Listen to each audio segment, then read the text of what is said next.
ভয়াবহ পরিস্থিতির দিকে যাচ্ছে, একটা অরাজকতা পরিস্থিতির দিকে যাচ্ছে। হয়তো এইরকম অবস্থায় চলতে থাকলে গৃহযুদ্ধের দিকেও যেতে পারে এবং সার্বিকভাবে একটা মানবিক বিপর্যয় হতে পারে সামনের দিকে বাংলাদেশে।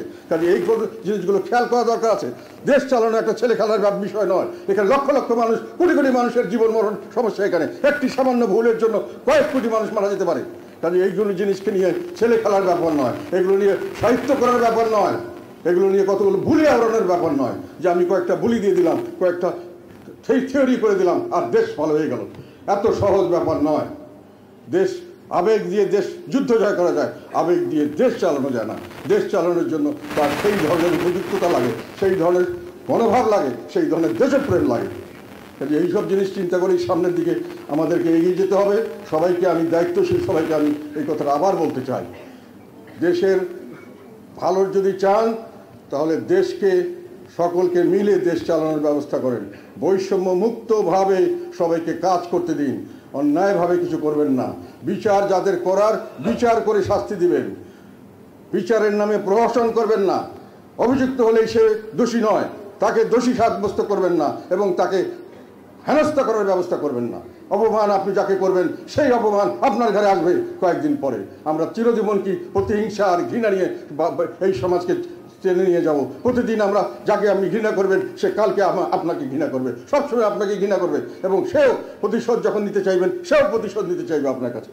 আমরা কি চিরজীবন খালি হানাহানি করতে চাইবো?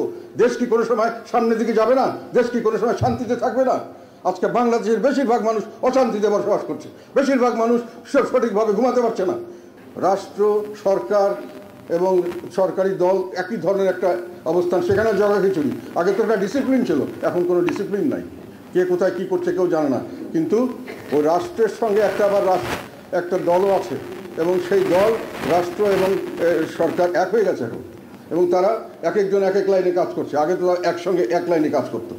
তারপরে যেটা বলেন, এই পার্লামেন্ট তো এখন নাই, কাজে জবাবদিহিতার প্রশ্ন নেই। বিচার বিভাগ, আমি এটা বলতে চাই না, কিন্তু কথাটা হলো অনেক ভালো ভালো বিচারক আছেন, অনেক ন্যায়পরায়ণ বিচারক আছেন, আমি এটা অস্বীকার করি না। তারপরেও বিচার বিভাগ কি দলীয়করণের বাইরে গেছে? এখনও কি আমরা জানি না যে কে কোন বিচারক কীভাবে বিচার করবেন, কি রায় হবে? এগুলো কি বোঝা যায় না?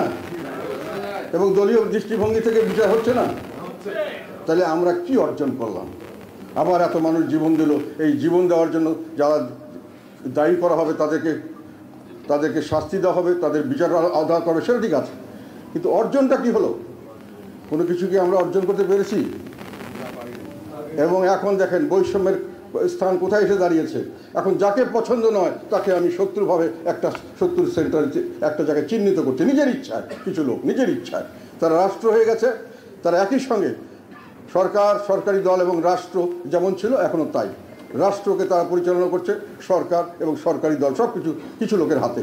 এবং তারা কাকে বলবে যে তারা ফেসিবাদ বিরোধী, কাকে বলবে ফেসিবাদের দোসর, কাকে বলবে ফেসিবাদ, সেটা তাদের ইচ্ছা। এবং সেই ইচ্ছা তারা জনগণের উপর চাপিয়ে দিচ্ছে এবং তাদের উপর নির্যাতন করছে নির্মমভাবে, বিভিন্নভাবে মানুষকে অত্যাচার করছে। এবং সাধারণভাবে যে কাজগুলি তাদের করা দরকার, সাধারণভাবে মানুষের যে চাওয়া পাওয়া, সেটার দিকে তাদের খেয়াল করছেন না, করতে পারছেন না।